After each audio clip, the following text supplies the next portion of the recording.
Habari za wakati huu mtazamaji. Karibu sana katika mahojiano maalum, na tumekuwa tukifanya hivi na wadau mbalimbali wa maendeleo, wanasiasa, uchumi, viongozi mbalimbali wa chama na serikali. Lakini lengo ni kuhakikisha tunakufahamisha ni yapi ambayo tunafanya na uchambuzi wa kina katika masuala mbalimbali ya kimaendeleo. Katika kipindi mahojiano maalum kwa siku ya leo tuko na nani? Tumefanikiwa kuwa na waziri wa ardhi mstaafu, vile vile mbunge wa jimbo la Ilemela. Huyu si mwingine bali ni Mheshimiwa Angelina Mabula. Kuna mengi ambayo kwa siku ya leo tutafahamu kutoka kwake. Kwa niaba ya mwenzangu Abdul Othman, mimi ni Bernard James. Naomba tuende nawe kuanzia mwanzo mpaka mwisho wa mahojiano haya mahususi.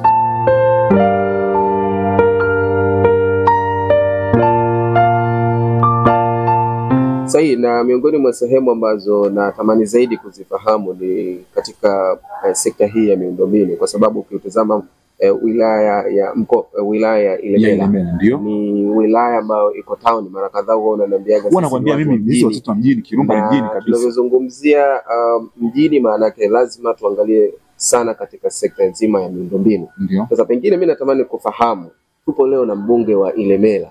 Kitu cha kwanza, kwenye miundombinu tumepiga hatua kwa kiasi gani mheshimiwa? Naam, karibu sana Mheshimiwa Angelina Mabula.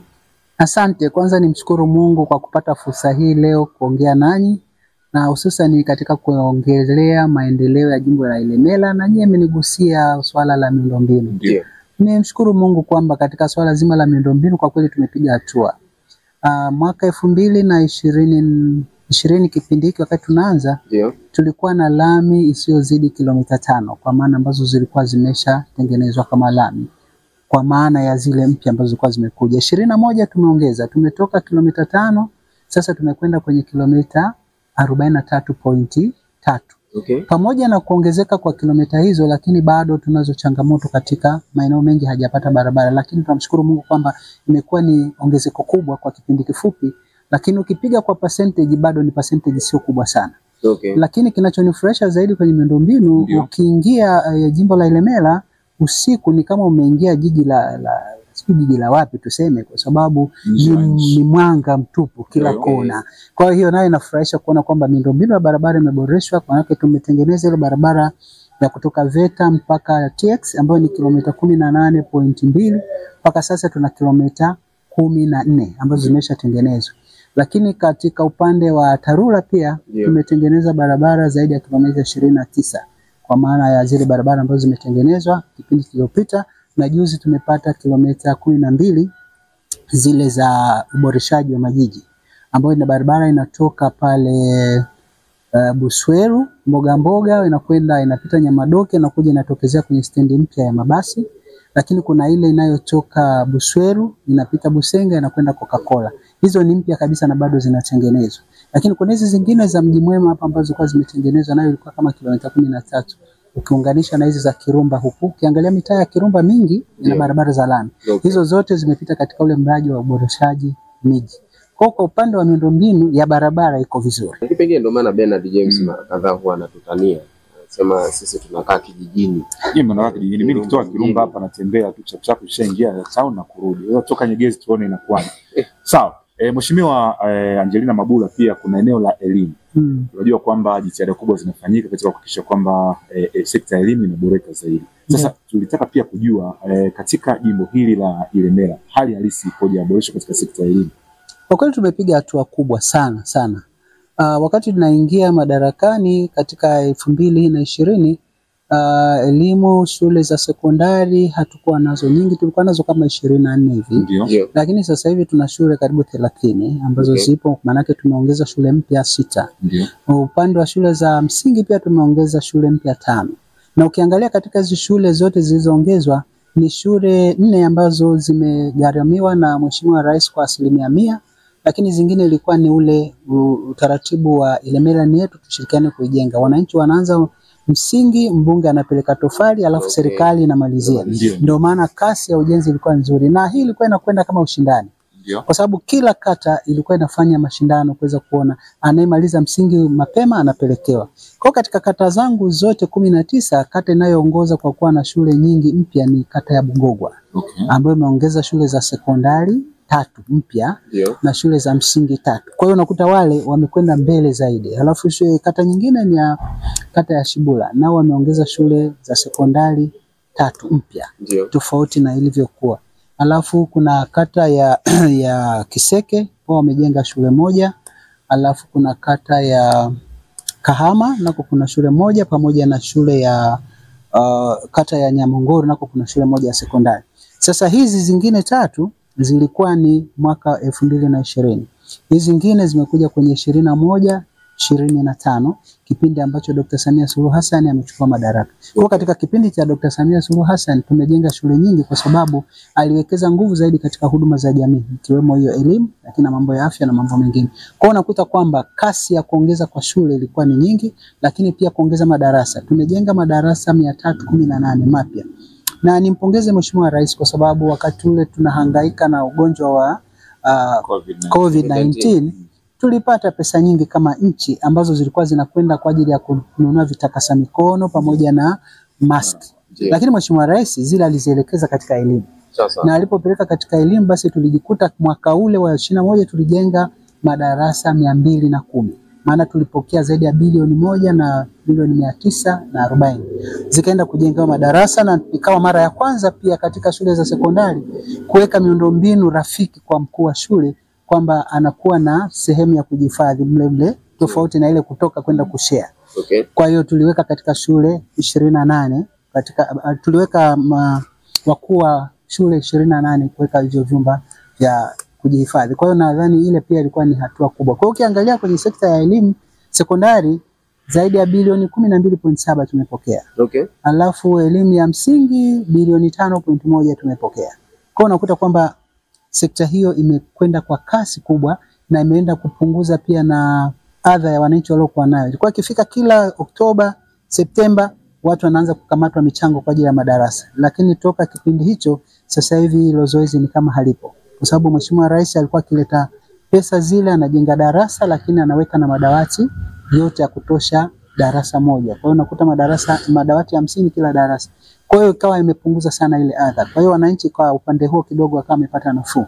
Kwa hiyo nayo ilikuwa ni maendeleo ambayo kidogo yameinua, tumepiga hatua kubwa sana kwa sababu haikuwa hivyo. Sawa.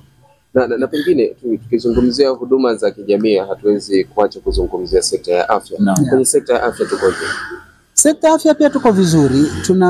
Hatukuwa na hospitali mpya. Tumepokea zaidi ya bilioni 6.2 upande wa sekta ya afya. Kwa hiyo tuna hospitali mpya sasa hivi ya wilaya. Tuna kituo kipya kabisa cha afya kule Kayenze ambako tulipata zaidi ya milioni 500. Lakini pia tuna zahanati kama 6 hivi ambayo ikiwepo ya Lumala, Nyamadoke, ukienda kule Masemele, ukija hapo Kiseke pale kwenye ile zahanati ya Luhanga tuliongeza miundombinu. Lakini pia tumejenga Kitangili kule Mihama, na Kitangili kati inaendelea hajakamilika, lakini Mihama inafanya kazi. Kwa hiyo tumejikuta tumeongeza pia zahanati. Jumla ya bilioni 6.2 kwenye sekta ya afya tumepata. Kwa hiyo nayo hiyo ilikuwa imekaa vizuri sana. Na ukiangalia sasa hivi pia wananchi wengi wanapata huduma karibu, madawa yapo na hawaendi mbali, na vituo vya afya vinafanya upasuaji. Kwa hiyo hakuna shida. Lakini kizuri na cha kufurahisha zaidi, wenzetu wa Bezi walikuwa hawana zahanati. Kisiwa cha Bezi kule walikuwa hawana hiyo. Nimesahau kuzungumza hata kwenye elimu pia walikuwa hawana shule. Sasa hivi wana zahanati imejengwa, sasa hivi kuna shule na kuna nyumba ya mwalimu inajengwa. Kwa hiyo wako kama mjini. Ni kisiwa lakini sasa hivi hakina shida. Kwa hiyo sekta hiyo ya afya pia nayo tuko vizuri sana. Sawa, Mheshimiwa Mbunge, tunapoongelea moja kati ya mambo ambayo yanafungua Mwanza hususan Ilemela pamoja na kuwepo na usafiri wa uhakika lakini kuweza kuunganisha wafanyabiashara wa hapa na maeneo mengine, lakini pia katika shughuli mbalimbali za uchukuzi. Katika eneo hili tumefanikiwa kwa kiwango gani? Karibu. Upande wa uchukuzi namshukuru sana Mheshimiwa Rais kwa sababu wakati anaingia madarakani pia tulikuwa tumeshaanza kujenga stendi ya mabasi la Nyamongoro ambayo ina gharama ya bilioni 24. Lakini wakati Mheshimiwa Rais anaingia ni karibu bilioni 11 tu zilikuwa zimelipwa na stendi ilikuwa haijaisha. Yeye ndo amefanya ukamilishaji, ametoa bilioni 13.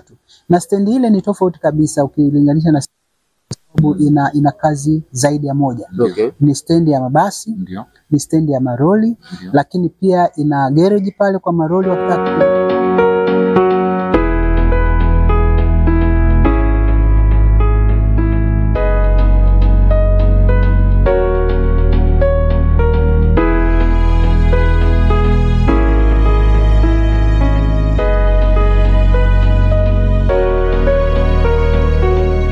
mkandarasi yuko site anafanya kazi, lakini pia kuna jengo ambalo limejengwa kwa ajili ya kuhifadhia samaki, na tunakumbuka kwamba Mwanza Ilemela sisi 87% ni eneo la maji.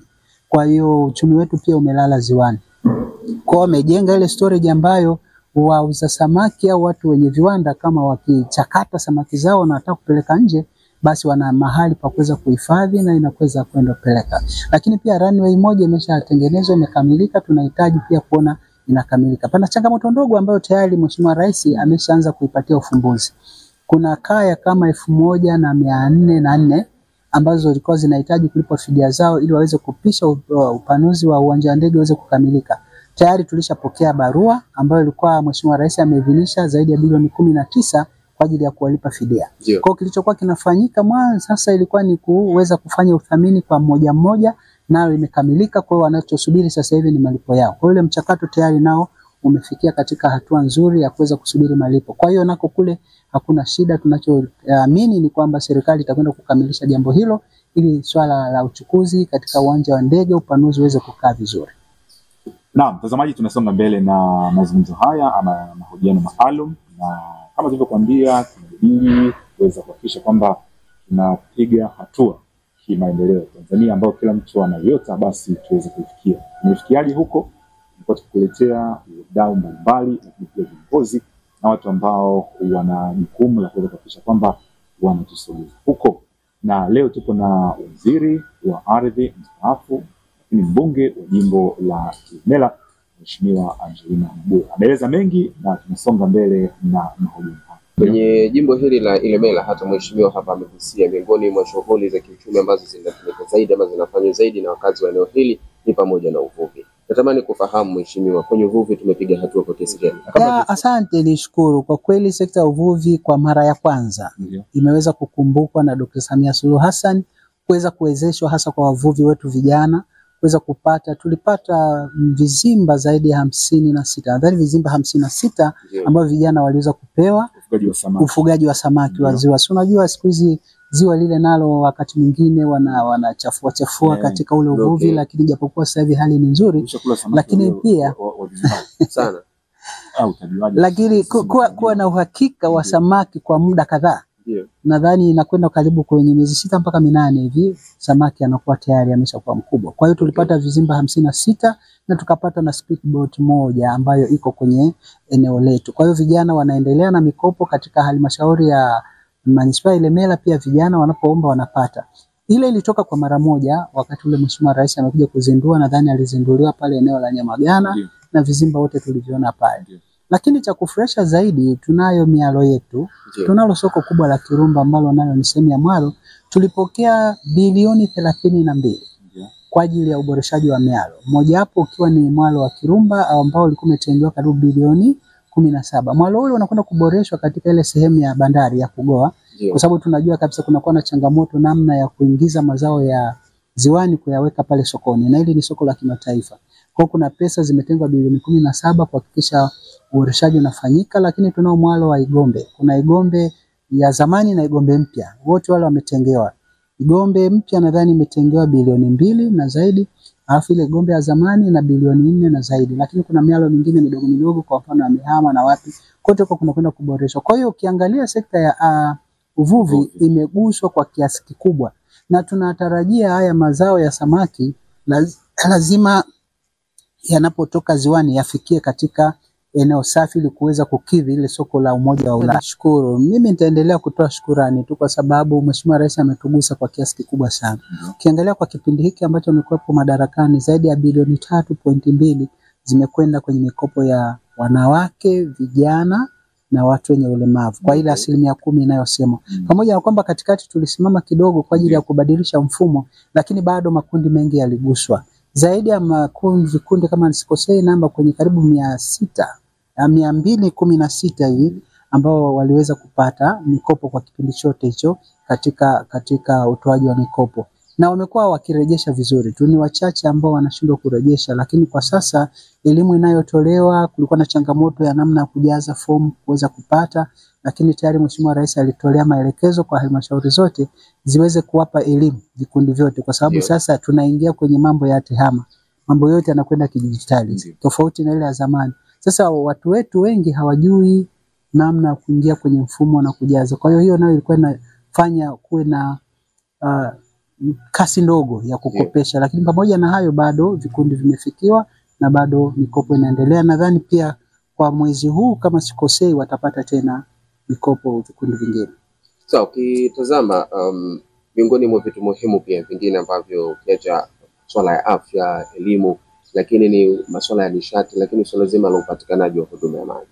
Na Rais Daktari Samia Suluhu Hassan mara kadhaa amekuwa akizungumza ana nia ya kumtua mama ndo kichwani. Kwenye jimbo la Ilemela huduma za maji zinapatikana kwa kiasi gani? Nadhani sasa hivi tumekaribia kwenye 85% katika maeneo ya mjini. Na tunakwenda kwa kasi kidogo, tofauti na mwanzo tulikuwa na changamoto kubwa. Nimshukuru sana Mheshimiwa Rais katika hili. Watu walikuwa wananishangaa na ukifika mahali wanakuuliza, ziwa liko hapa, sisi tunakosaje maji? Alafu anasikia maji yako Tabora, maji yako sijui Nzega. Kwa hiyo ilikuwa ni mtihani mgumu sana. Ambavyo wanamtania. Mtihani ulikuwa mgumu sana kwangu mimi kama mbunge. Kwa hiyo nimshukuru tena Mheshimiwa Rais. Ule mradi wa Butimba ule wa bilioni 71 na point ni mradi ambao umekwenda kumaliza changamoto katika maeneo yetu. Haina maana kwamba yale yanakuja huku, lakini kwa sehemu kubwa yatasevu kule maeneo ya Nyamagana na kuelekea upande mwingine, lakini kile chanzo cha Capri Point sasa kitaelekezwa huku kwa sehemu kubwa Ilemela, lakini bado kuna uboreshaji wa chanzo cha Igombe ambacho kilikuwa nacho kinaleta shida kwa sababu kidogo walipoweka ilikuwa karibu na mto unapoingia pale eneo la Kabangaja. Changamoto ambayo ilikuwepo mama mkurugenzi Neli Msuya alikuja kuisolve wakati tunasubiri ukamilishaji wa miundombinu hii. Alikuja na miradi ya matokeo ya haraka, quick win projects, ambazo alituwekea matanki ya maji ambayo yalikuwa na zaidi ya ujazo wa lita 10,000. Akaweka katika maeneo yalikuwa na changamoto kubwa, ambayo sasa jamii ya maeneo yale walikuwa natakiwa kujipanga vizuri na kuona namna ya kupokea ile maji na malipo yake. Kwa yale yalifanyika katika kusolve tatizo hili ambalo tulikuwa nalo. Waliweka maeneo ya Nyasaka, wakaweka maeneo ya kule Busweru, wakaenda pia katika maeneo mengine ya Kawekamo, wakaweka ili kuweza kulisolve hilo tatizo. Kwa hiyo ile miradi ya matokeo ya haraka ilijaribu kuondoa changamoto ya watu waliokuwa wakipiga kelele maji. Kwa hiyo wakawa napata pale. Kwa mradi ukisha kamilika wote, manake yale matanki yatakuwa redundant, yatakuwa hayana kazi tena kwa sababu watu wataingiziwa maji katika majumba yao. Kwa hiyo alikuwa anatoka mtu anaenda nafuata. Na changamoto nyingine kubwa ambayo iliweza kusolve ile ni ile ya kuwa na zamu ya maji.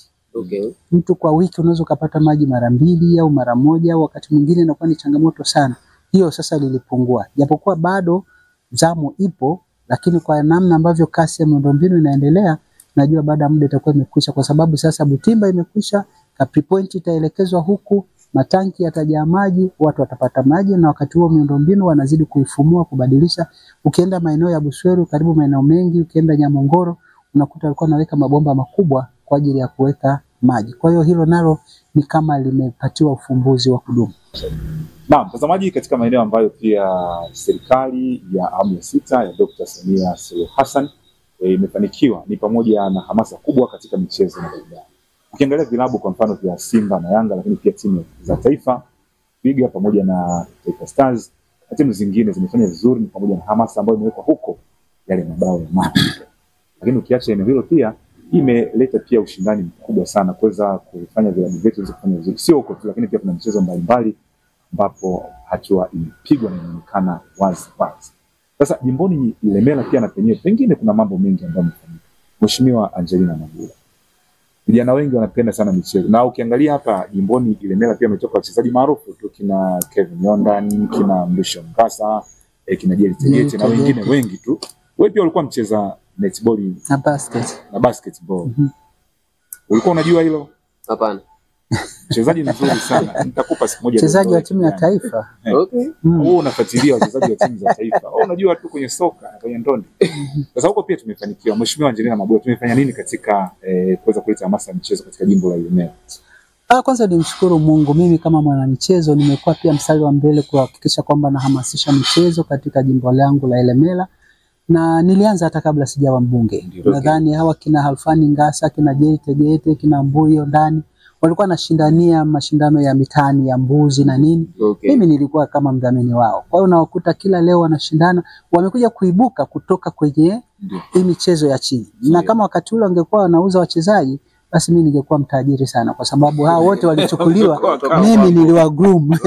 Yaani mimi nimewakuza. Ukiwaona wale wote wananiheshimu kama mentor wao katika masuala haya. Nao Jerry Tegete, kwa sababu vijana wenzetu wamekuwa wakisema pia lakini pia nilipoingia sasa mbali na hao kina Jerry Tegete, nikajikita pia kwenye masuala ya Jimbo Cup. Na kule ndiko tumeenda kuibua vipaji vingi sana. Tulianza Jimbo Cup nilipoingia 2025 ile 15 2016 tukaanza. Tukaja tukasimama ile 19 kwenye COVID. 19 mpaka 20 ile pale miaka miwili tulisimama. Lakini misimu 8 yote tumefanya Jimbo Cup. Na kule tumepata wachezaji wengi. Ukiacha kina Jerry Tegete na nani, hawa wengine kina Mshongasa wale walikuwa kabla ya Jimbo Cup. Sasa hawa wengine kina Kevin John, kuna Kevin mwingine ambaye anaitwa Kevin nani simkumbuki. Wako vijana kama 8-6 wamepitia hapa katika na wengine wamesha kwenda kwenye timu zingine wamechukuliwa. Kwa hiyo timu kubwa zinakuja zinachukua hapa, lakini pia nilikuwa nashirikiana na wa Tanzania Football House ambao wana academy yao hapa. Kwa mimi nilikuwa mmoja wa wadhamini kuhakikisha watoto wale wanapata vifaa vya mchezo, wakati mwingine wanapata chakula. Kwa hiyo wao walikuwa wanawatafutia udhamini nje ya nchi, na sasa hivi tuna vijana kama 6 wako Mali kwenye academy na wengine walikwenda nje. Kwa hiyo michezo kila mwaka kadri tulivyokuwa tunacheza, ulikuwa haupiti mwaka mchezaji anachukuliwa kwenda kwenye hizo timu zingine. Kwa hiyo kwa kweli nayo ile imetia hamasa kubwa sana, na nimekuwa nikiendelea nayo hivyo mpaka na mwaka huu tumecheza. Mwaka jana tumecheza, ilikuwa ndio awamu ya mwisho kwa kipindi hiki, na natarajia Mwenyezi Mungu kama atajalia, kwa sababu mara nyingi tunacheza mwezi wa 8. Mashindano yetu yanakuwa na yako kabisa kwenye ratiba ya chama cha mpira wa miguu kwenye wilaya ya Ilemela, manake na mkoa wa Mwanza inasomeka vile. Kwa hiyo yote akitaka kuweka mashindano katika kipindi hicho huwa hapati nafasi, kwa sababu tayari tulishaikamata kama Ilemela. Kwa hiyo nasema kwa kweli michezo inasonga mbele kwa Mwanza. Na huwa naona pia makundi mbalimbali, kwa mfano waigizaji. Katika tasnia ambazo zinafanya vizuri ni filamu. Ulishawahi kuigiza? Ndio. Nakuuliza filamu hapa alafu utadanganya watu uliocheza. Kuna kuigiza mpaka unaigizia tu mwenyewe nyumbani kwako pale. Kwa unajiangalia kwa sababu shuleni, chuo zote nimeigiza. Yale maigizo yale yalikuwa. Sasa unaona. Sasa watu wa filamu pia wanakupongeza kwa kweli.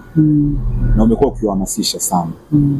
Kwa mfano kuna rafiki zangu kina Mashumu, kina nani ambao mara nyingi sana wao wanasema kile kitu ambacho nakifanya. Hapa katika eneo hili la filamu ambalo linatengeneza ajira kubwa sana. Tumefanikiwa kwa kiwango gani? Changamoto iliyopo kwa upande wa filamu, unajua tuna disadvantage au tuna changamoto kwa watu tulioko mikoani. Wengi hawawaoni sana waigizaji wa huku. Kwa hiyo wanakuwa na tabu ya kuweza kujipambanua, kujiuza, wakaweza wakasikika katika maeneo mengine. Wanatumia nguvu kubwa kuweza kujulikana. Lakini tunao waigizaji wazuri na wana uongozi wao mzuri ambao pengine umewaweka katika maeneo ambayo ya kuweza kufahamika, na uzuri pia wana umoja wao ambao wana viongozi. Sasa ule umoja sio wa filamu tu, ni wa wasanii mchanganyiko. Wako wa filamu, wako waigizaji wa kawaida, wako wachekeshaji na nini. Kama kina Mwashumu wako kule, Mwashumu na kama kiongozi nadhani sasa hivi ni mwenyekiti wa chama cha waigizaji. Kwa hiyo naweza kusema ni kwamba changamoto ni eneo tuliloko, na watu wamejikita zaidi Dar es Salaam na maeneo mengine, lakini wako wanafanya vizuri. Hata ukija kwenye sanaa tu ya kawaida, tunacho kikundi cha Jamhuri nacho kinafanya vizuri sana, wako pale Busweru. tunao hao Futui wanafanya vizuri, nadhani mko nao kule. Ndio. Lakini pia kuna wengine wapo, sijui anaitwa kina nani, wako wachekeshaji ambao wako wachekeshaji. Kwa hiyo nako kule hatujarudi nyuma sana, tuko vizuri. Sawa, Abdalla, kuna jingine pia kuna hii miongoni mwa vitu ambavyo ukipita lazima utavishuhudia ni tumeona kwenye uboreshaji wa miji, hususan katika swala zima la ujenzi wa masoko. Pengine hili kwako mheshimiwa likoje? Liko vizuri kwenye uboreshaji miji. Pia nadhani tuna eneo la masoko. Ndio. Tunalo soko letu la Kirumba ambalo lina bilioni 14.7, ambalo tayari mkandarasi yuko site. Sasa hili linajengwa soko, alafu litakwenda sambamba pia na barabara za kilomita 2.9. Kirumba yote hii inayozunguka sokoni itakuwa na lami. Tukianzia pale Vuka, nadhani sasa hivi mkandarasi ameshaanza. Tuna Mbugani, kuna hii eneo la vijana, mtaa wa vijana unaitwa, ambao na mimi ndo nakaa huo, japokuwa walioko wengi ni watu wazima, lakini tunauita unaitwa vijana. Kuna lile eneo la kuelekea Mwaloni pale, mtaa huo wanauita mtaa gani huo? Hii barabara inakwenda kuunga Mwaloni pale. Kwa hiyo utakuta Kirumba yote imekaa vizuri katika swala hilo. Lakini pia tunayo ahadi, pesa haijaja, ya soko la Buswero pale wanaita Kabwalo. Nako kuna kama bilioni 19 ambazo zinaelekezwa pale. Kwa hiyo utakuta katika swala hilo pia tutakuwa tumeboresha miji yetu kwa kuwa na masoko mazuri. Kwa jiji kule Nyamagana wanatamba na ile soko lao kubwa. Lakini na sisi tunakwenda kuwa na soko zuri, lakini lililozungukwa na barabara za lami. Kwa hiyo naingia sokoni kwa vizuri. Kwa hiyo nayo pia Mheshimiwa Rais tunamshukuru sana, kwa sababu unapoongelea manispaa alafu manispaa haina soko la maana, kwamba nakwenda sokoni unakuta limekaa katika idara zake vizuri, wauza kuku wako pale, nyanya, samaki, sijui vitu gani limewekwa katika mpangilio, sisi nacho tunakwenda kulipata. Kwa hiyo pia tunamshukuru sana Mheshimiwa Rais. Kiujumla ukichukua ile miradi yote ya jiji ambayo tumeipata, upande wa halmashauri ya jiji peke yake bilioni zaidi ya bilioni 112 zimeingia upande huo. Ukija upande wa barabara, sekta barabara bilioni 53.2. Ukija upande wa uboreshaji miji kwa ujumla wake kuna bilioni 25.66. Ukija upande ule wa miundombinu kule stendi ya basi tulivyosema, bilioni 13 zimelala pale. Ukienda kule uchukuzi airport bilioni 23. Ukija barabara ile ambayo haijaanza kuna bilioni 18.9, ila kilomita 10 kutoka airport kwenda Kabangaya. Kwa ukichukua jumla zote zile tumepokea zaidi ya bilioni 235. Katika hayo maeneo tuliyoyataja na mengine ambayo sikutaja, labda biashara, sekta ya biashara, sekta ya utawala, na mtaona tulikuwa hatuna jengo zuri la utawala, Ilemela tayari pako panapendeza. Kwa hiyo kwa kweli mimi ninachoweza kusema, namshukuru sana Dr. Samia Suluhu Hassan katika swala zima ambalo ameweza kuipatia manispaa Ilemela pesa ya kutosha, na Ilemela sasa hivi inapendeza, sio ile Ilemela ya zamani. Na ukienda kama unaenda upande wa airport kwenda Kayenze, watu wengi sasa wanajenga kule. Kule nako upande wa sekta ya ardhi, japokuwa hamkuihoji, tumepata zaidi ya bilioni 13. Kwa viwanja vipya vimepimwa kule. Ukiangalia nilisema upande wa maji ni 87%, huku nchi kavu ni 23% tu. Na Ilemela kwa jinsi ilivyopimwa imebakiza kama 18%. Kupimwa yote kwa 100%. Kwa hiyo pia hapa katikati tumeweza kupata pesa nyingi kwenye sekta ya ardhi, zaidi ya bilioni 13 zimeingia kwa kipindi chote hiki, katika kuona ni jinsi gani ambavyo tunaongeza upimaji wa maeneo. Kuna viwanja vingi vilipimwa zaidi ya 3500 kwa awamu ya kwanza kule maeneo ya Busweru East. Watu walinunua viwanja, lakini bado tumepima maeneo ya Kabusungu kule na nini, na watu wengi wanaenda huko. Kwa hiyo sekta ile nayo tayari imekwenda vizuri. Na ilikuwa na migogoro mingi sana wakati naingia. Nimeingia nikakuta migogoro zaidi ya 12. Alitaka kuuliza pia hapo tumefanikiwaje? Unapoongelea ardhi bwana, pamoja na migogoro ya ardhi tumeipunguza kwa kiasi gani? Na uzuri yeye ni waziri mstaafu wa ardhi, anafahamu kwa undani.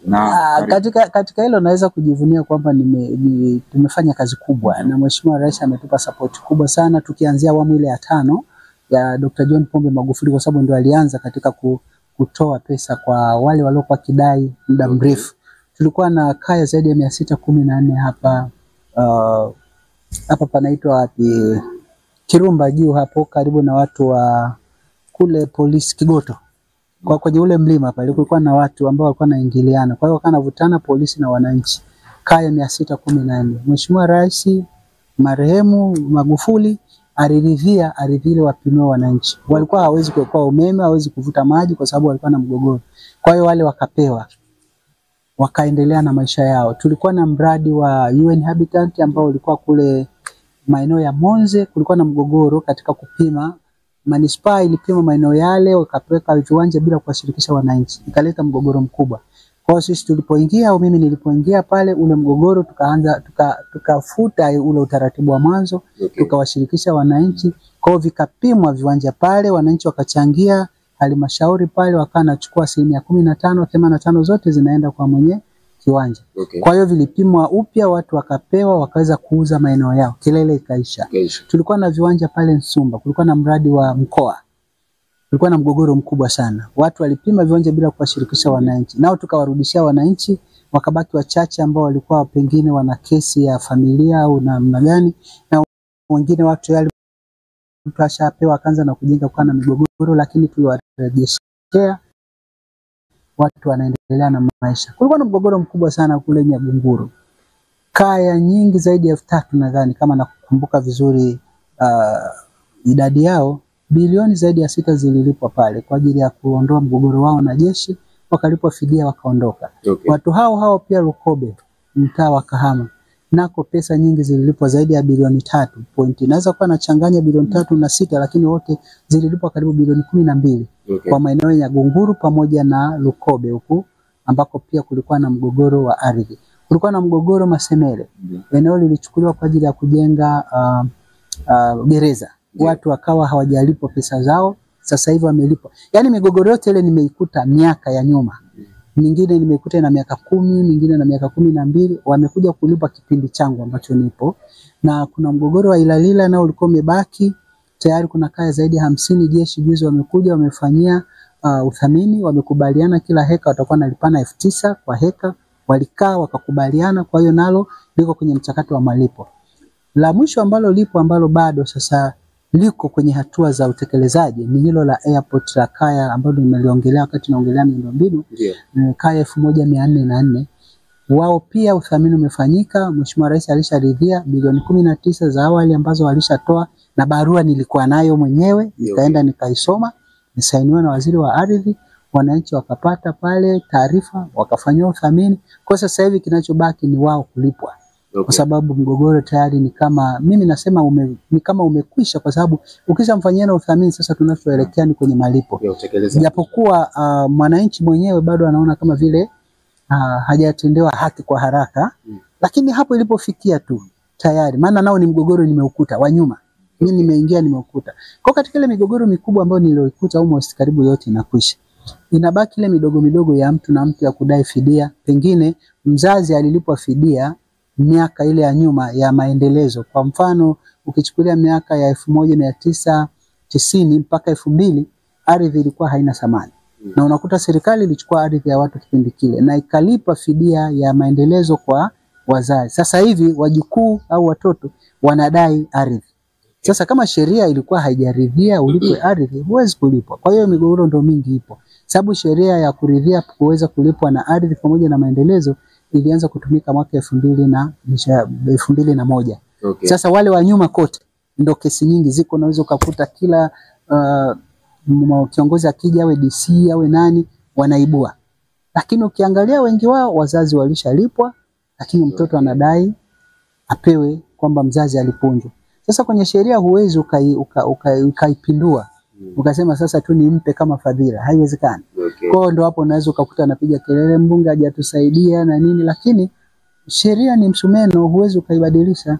Lakini wale wote ambao ardhi zao zimechukuliwa baada ya 2001 au baada ya 2000, manake wanalipwa kuanzia ardhi na maendelezo yote yaliyoko juu ya ardhi.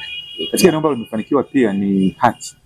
Naona hilo bwana, niseme kweli katika hayo pia Mheshimiwa Angelia Mabula na credit sana zima na hati pale, wapatie watu hati. Ukiwa na hati bwana Kwenye swala la hati kwenye swala la hati nadhani kwa kweli namshukuru Mungu, nikiwa bado naibu waziri nilikuwa nataka sana manispaa yangu isiwe na migogoro katika swala la ardhi, na ndio maana sehemu kubwa nikawa napelekea huko. Na swala la hati tuliongoza hasa kwenye upimaji shirikishi. Tulitoa hati nyingi sana, na mheshimiwa waziri wangu Lukuvi nadhani alizungumzia karibu miaka 3 mfululizo bungeni, anasema watu wajifunze Ilemela, watu waangalie Ilemela wanafanya vizuri. Tumefanya vizuri sana, na jambo ambalo nitajivunia na kulifurahia ni wakati nimeanzisha swala la kliniki za ardhi. Swala lile watu wengi hawajui pioneer ni nani. Nililianzisha mimi na tukalizindulia katika manispaa ya Kinondoni. Swala lile tulizindulia Kinondoni kwa sababu ya msingi mmoja. Tulitaka wakuu wa wilaya wabebe dhamana hiyo ya kuhakikisha kwenye maeneo yao wanatatua ile migogoro. Kwa hiyo tulikuwa tunakwenda, unakuta na unakaa kliniki ya ardhi pale, wanakuwepo timu nzima wanasikiliza mgogoro mmoja baada ya mwingine. Lengo tulikuwa tunataka kubaini hivi ni changamoto zipi zimejikita zaidi kwenye ardhi. Je, ni double allocation? Je, ni watu kudai fidia au watu ni kudhurumiana? Kwa hiyo tulipopata basi tukawa tumeweka hiyo taratibu kwamba lazima kila eneo lifanye kliniki za ardhi ili kuweza kupata shida zilizopo, lakini zitatuliwe kwa wakati huo. Kama mtu anataka hati basi anafika pale katika maeneo, anajaza fomu yake na nini, amekamilisha anapewa hati yake. Kwa ile lilienda vizuri, jambo ambalo kwa kweli ninalifurahia, na shukuru Mungu kwamba hata mawaziri waliofuatia wameendelea nalo. Kwa hiyo ile jambo lilikuwa ni la msingi na limepunguza sana watu wengi kwenda katika maeneo ya ofisi za halmashauri labda katika kutaka changamoto zitatuliwe, kwa sababu wamekuwa wakifuatwa aidha kwenye kata au wanakuwa wanaweka kambi. Waliwahi kuweka kambi hapo ya Rock City kwa ajili ya kuuza viwanja, lakini na taratibu zingine zikawa zinafanyika. Ukienda mikoani hivyo hivyo, Dar es Salaam mimi mwenyewe nilienda wilaya zote nikahudhuria, nimekwenda katika maeneo ya kusini. Kwa hiyo ile kwa kweli ninaifurahia ni kwamba imekuwa ni chachu katika kupunguza migogoro baada ya kuwa umeibaini ipi hasa ipo kwa wingi na kuweza kuweka mikakati ya kuitatua. Dr. Angelina, tunaelekea kwenye uchaguzi na vijana wamekuwa wakihamasishwa sehemu mbalimbali. Rais Dr. Samia Suluhu Hassan ametoa kutoka mbele akiwaambia vijana washiriki kwenye uchaguzi, kwa sababu kupitia uchaguzi ndio tunaweza tukapata viongozi ambao wanaweza wakaitendea haki maslahi ya wananchi. Wito wako kwa vijana, wito wako kwa Watanzania ni upi tukiwa tunaelekea kwenye uchaguzi? Kwanza nimshukuru Mungu kwamba Tanzania imekuwa ni nchi ya amani muda wote, na chaguzi nyingi hazijaweza kuwa na vurugu kama katika nchi za wenzetu. Niombe tu wa Tanzania tuendelee kuwa na amani ambayo tumekuwa nayo, hasa katika kipindi cha uchaguzi. Watu wauze sera na watu waende kusikiliza kwenye mikutano, waweze kuhoji, waweze kujua yapi yamefanyika. Lakini kwa sasa sidhani kama kutakuwa na hoja nyingi za kuhoji, kwa sababu kwa sehemu kubwa Dr. Samia Suluhu Hassan, ukianzia kule juu, kishuka kwa mbunge, ukaenda kwa diwani, ukaenda kwa mwenyekiti wa serikali za mtaa, kazi ziko wazi nchi nzima, wala sio Ilemela tu. Kwa hiyo kama ni changamoto ambazo zilikuwepo kwa sehemu kubwa zimefanywa kazi, kama bado zipo ni chache. Kwa hiyo mimi niwaambie tu wananchi kwamba wajikite zaidi katika kuona mafanikio katika maeneo yao, hatua zilizopigwa katika nchi, katika wilaya, katika mkoa, hata kule chini. Japokuwa uchaguzi wa wenyeviti wa serikali za mitaa tulimaliza kwa sababu tayari mambo yalionekana yalikuwa yamekaa sawa. Kwa hiyo wakiweza kujikita hapo, wakasikiliza sera za wagombea, itatusaidia sana kupata wagombea wazuri ambao pia itatufanya tuwe na uchaguzi uliotulia. Mimi na imani kuna vyama ambavyo vitashiriki katika hilo. Tuwe tuna kampeni nzuri ambazo hazina kashfa, hazina dhihaka, kwa sababu lengo letu ni kuona nchi inakwenda vizuri. Tumshukuru Mungu kwamba Chama cha Mapinduzi kimeshapitisha mgombea wa urais na makamu wa rais, na mimi ni mmoja hapo kama mneki, nilikuwa mpiga kura pale. Kwa hiyo huko tumemaliza. Huko kwingine kuna mchakato. Kwa mbunge kutakuwa na mchakato, kwa diwani kutakuwa na mchakato. Basi wagombea wote waheshimiane, waweze huwa katika ule mchakato wa ndani uende vizuri, ili tunapokwenda nje kule kukutana na vyama vingine, kama huko ndani mko vizuri kule mtapita, lakini kama ndani mna changamoto nyingi, nadhani inaweza kuleta shida. Kwa hiyo mimi ninachosema tu ni kwamba watu waweze kuwa na uvumilivu katika swala zima la kampeni, watu waweze kuona yaliyofanyika zaidi kuliko ambayo hayajafanyika, kwa sababu kama ni mwendelezo basi kama hayajafanyika maana yake yatafanyika. Lakini watu wajikite katika kusikiliza sera za wagombea badala ya kashfa, dhihaka au nini ambazo zinaweza kutolewa. Lakini mimi niseme demokrasia inaruhusu yeyote kuweza kugombea. Ukijipima kwamba kiatu cha fulani unaweza kukivaa, ingia. Bena James akisema anachukua fomu ya ubunge, namwambia karibu, kwa sababu na mimi nitavuta, tutakutana naye. Tutapima sera. Kwa hiyo haina shida. Kwa hiyo mimi niombe tu uchaguzi wa amani, na viongozi wetu wa dini wasichoke kutukumbusha amani ili tuweze kwenda vizuri. Mheshimiwa Angelina Mabula, umeeleza mengi, na pengine kama kuna lolote lile ambalo limesahaulika katika mahojiano haya maalum uweze kueleza umma tuweze kufika mwisho wa kipindi hiki maalum. Nadhani ya ziada ni kwamba niendelee kumshukuru Mwenyezi Mungu katika kipindi ambacho nimetumika kama mbunge, lakini nimshukuru sana Mheshimiwa Rais Dr. Samia Suluhu Hassan kwa namna ambavyo amewezesha pia kazi zangu kama mbunge na watu wengine kuweza kufanyika vizuri, lakini amewezesha taifa hili kuwa katika hali ya maendeleo ya kasi, hususan ile miradi ya kimkakati. Sitaki kuirudia, wote mnaijua, lakini inaongeza kasi ya maendeleo. Kwa hiyo niseme tu kwa Tanzania, hususan Wanailemela, ninawashukuru kwa ushirikiano wao mzuri. Tumefanya kazi vizuri tukiwa na Ilemela ni yetu, tushirikiane kuijenga. Tumefanya mambo mengi. Natamka rasmi kwamba nachukua fomu na tutaingia na slogan Ilemela yetu, tunaendelea tulipoishia, kwa sababu tayari tumeyaona. Lakini tunakwenda na slogan pia ya taifa, kazi na utu, tunasonga mbele, ili tuweze kusonga mbele zaidi. Na niombe wana Mwanza, wana Ilemela, ikifika Oktoba basi tayari tunatiki kwa rais, kwa sababu ni mgombea pekee ambaye tuko naye. Sisi bado tuko kwenye mchakato, lakini sina shaka nitapenya na nitagombea pamoja na Mheshimiwa Rais. Basi wakitiki kwa rais wanashuka na kwa mbunge, na wanashuka kwa madiwani ambao wamefanya nao kazi, wanawajua wachapazi gaji wazuri ni wepi. Lakini tuombe uchaguzi wa amani zaidi. Niko bado kwa ajili ya kuwatumikia wana Ilemela. Ilemela ni yetu, tushirikiane kuijenga. Basi mwanzo tukushukuru sana.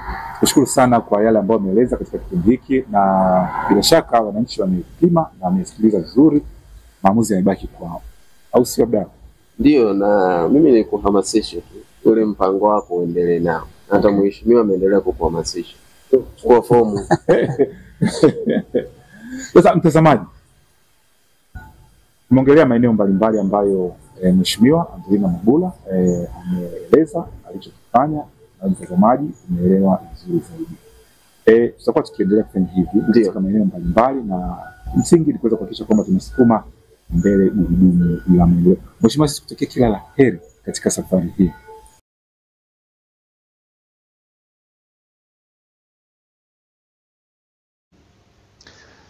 Naam, mtazamaji, ndo mahojiano ambayo tuliyafanya na wewe hapa.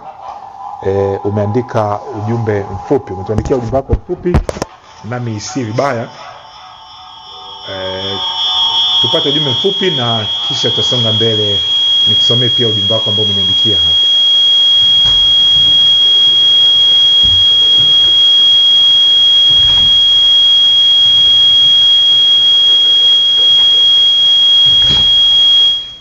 Naam, asante. Na sasa nisome ujumbe mfupi ambao umeniandikia hapa kwa siku ya leo. Unasema asante mtangazaji. Nimeona kipindi hicho, lakini pia anasema kwa majina naitwa Joshua Jeni Osiase. Fuatilia kipindi, lakini pia anasema Shija kutoka Kigoma, nimeona ujumbe wako. Mimi Kazungu anasema sawa, nimeona ujumbe wako. Lakini pia sawa Julius, nimeona ujumbe wako. Naitwa Ramadhani Mkapunga, nimeona ujumbe wako. Lakini pia Shuda Ndebo, nimeona ujumbe wako. Naitwa Baraka Mhoga, nimeona ujumbe wako. Lakini pia Musa kutoka Lamgasa, nimeona ujumbe wako. Hamza Abdalla nimeona ujumbe wako, na vile vile Beka kutoka Zanzibar nimeona ujumbe wako. Shija Bujiku kutoka Mhangu Salawe nimeona ujumbe wako, lakini pia Tadei Kalo kutoka Makongo Juu nimeona ujumbe wako. Hashim Mohamed Bakari nimeona ujumbe wako ukiwa Mererani ndani ya shamba Ramadi. Lakini pia ni sawa, naona unaitwa Alina Somi nimeona ujumbe wako pia. Asante sana, nampongeza mheshimiwa mbunge kwa kazi kubwa aliyoifanya. Naitwa Ridia Amiri mkazi wa Ulongoni, asante sana kwa ujumbe wako. Lakini pia nimeona ujumbe wako ndugu yangu nani, ngoja nione hapa. Ni sawa, sijaona jina lako, lakini pia nimeona ujumbe wako, asante. Anyimike kutoka Chapwa Songwe nimeona ujumbe wako. Habibu Jumanne nimeona ujumbe wako. Sawa. Sasa mtazamaji, mmeniandikia ujumbe wenu mwingi, lakini leo katika kipindi cha Tuongee Asubuhi tulikuwa tumejikita katika kuonesha kile ambacho wabunge wanakiahidi, lakini je, wanapoahidi masuala kadha wa kadha wanatekeleza? Na rejea yetu leo ilikuwa ni katika jimbo la Ilemela. Katika vipindi vinavyofuata basi utapata nafasi ya kuweza kuangalia maeneo mbalimbali na majimbo mbalimbali nchini Tanzania. Je, kile ambacho kinaahidiwa na wabunge je, wanakitekeleza? Lakini kwa kuzingatia kwamba tunaelekea tarehe 25 ya mwezi Oktoba, kimsingi wewe hata wakati wa kampeni sikiliza yale ambayo wabunge au wagombea mbalimbali wanayanadi katika majukwaa mbalimbali, na mwisho wa siku usiache kupiga kura. Wewe shiriki tu, lakini sikiliza kila mmoja, alafu mwisho wa siku fanya maamuzi ya kina kabisa. Lakini tuhakikishe kwamba uchaguzi wetu unakuwa wa amani, kwa sababu Tanzania ni moja kati ya mataifa ambayo yana amani kubwa sana. Yapo mataifa ambayo yanatamani sana kuwa na amani kama tulio nayo sisi. Tusipokuwa na amani, watoto hawataenda shule, hataenda misikitini kuswali, hataenda kanisani kusali, hataenda masokoni, hataenda kutafuta riziki yetu ya kila siku. Bila shaka umeona leo tokea kule Israel na Iran hivi karibuni, wala kwa siku chache tu, lakini watu wengi wamepoteza maisha. Sasa sisi kimsingi tujisaidi sana tunapopita katika uchaguzi mkuu ambao utatupatia rais, mbunge na diwani. Tuhakikishe basi tunapita kule vizuri zaidi. Katika kipindi cha Tuongee Asubuhi leo hakina la ziada, lakini kushukuru sana ambao umeandika ujumbe wako mfupi ambao umetazama kipindi, na nikushukuru sana kwa kufuatilia segment zote katika kipindi cha Tuongee Asubuhi. Kwa niaba wote walioshiriki katika maandalizi ya kipindi hiki, jina langu ni Bernard James BJ. Kwa niaba ya Jovin pamoja na Alex na Paul Masai, asante na tukutakie asubuhi njema.